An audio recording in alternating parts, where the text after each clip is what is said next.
Today's a new day, new start. Now, before we begin Chapter 2 on Diary Mohican the Mustangs Chaos, I just want to clarify something. When you guys are watching my videos, do you nearly subscribe every time? No, I keep losing subs, and that's the problem. So, to make it a better opportunity for myself indeed, please hit the subscribe button as you can, and follow me on any other platform that I might review later on in the future. Anyways, let's begin today's video / podcast, and yeah.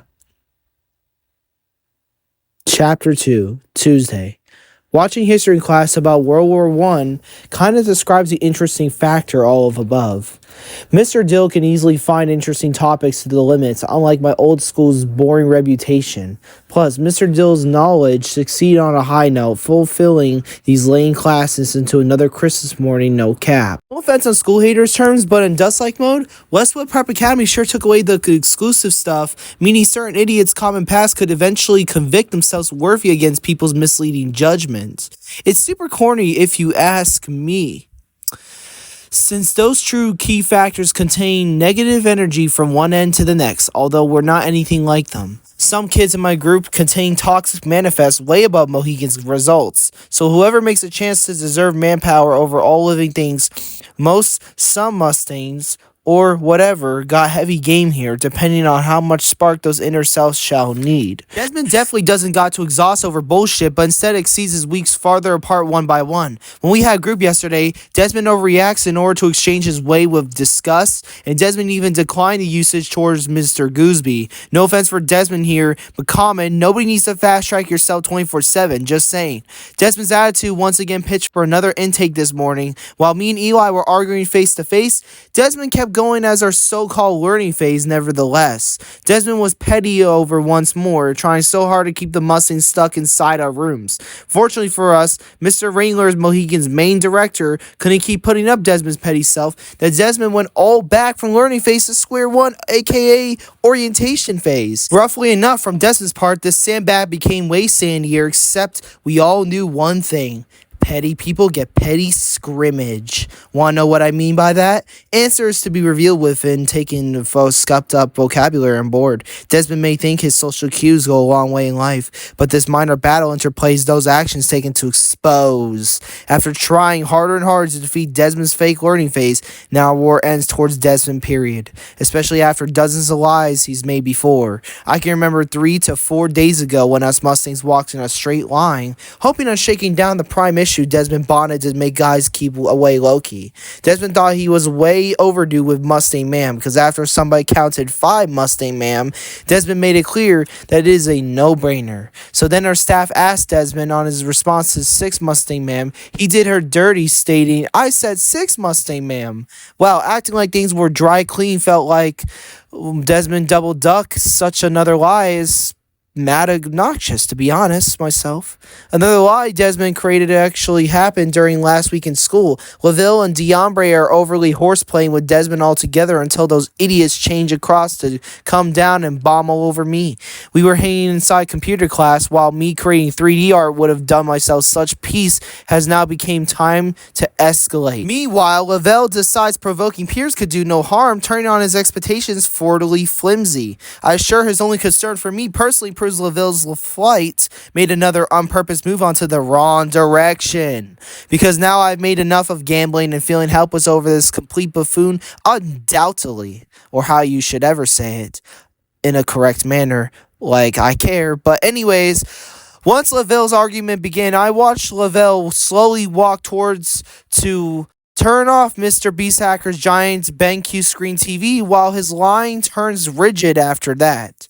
Desmond acts tacky is described so ratchet rather than pretty stupidly raw. Can Laville please make Desmond stop being such an obnoxious wingman? About a few subtle moments later, we all began group. Oh Lord, please can this day just get any stupider?